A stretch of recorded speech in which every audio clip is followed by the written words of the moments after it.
지역의 관광 정책을 세우는 첫걸음은 관광객의 현황을 정확하게 분석하는 겁니다. 하지만 가장 기초적인 관광객 숫자부터 제각각이다 보니 논란이 가중되는데요. 그러다 보니 정책의 방향성을 잡는 것도 쉽지 않습니다. 이병선 기자입니다.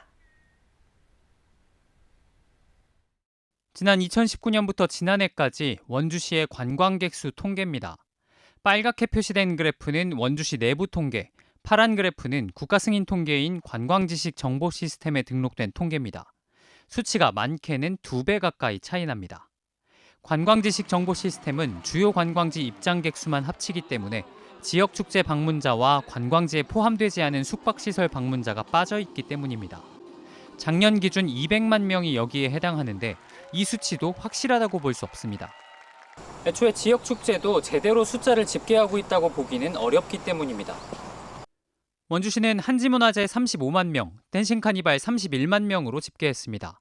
하지만 한국관광공사 데이터랩의 작년 자료에는 댄싱 카니발이 6만 6천 명으로 원주시 집계 5분의 1밖에 되지 않았고 한지문화재는 오히려 80만 명이 넘어 3배 가까이 됐습니다.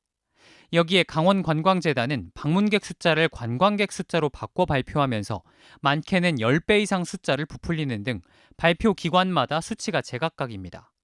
작년 만두축제도 원주시는 20만 명 방문으로 발표했지만 산출 방식을 두고 과다 집계 논란이 있었습니다. 원주시 도시정보센터의 센서를 이용한 방식이었는데 한 명이 여러 번 중복 집계되거나 평소 방문자 수가 많은 곳임에도 이를 고려하지 않았다는 지적이었습니다.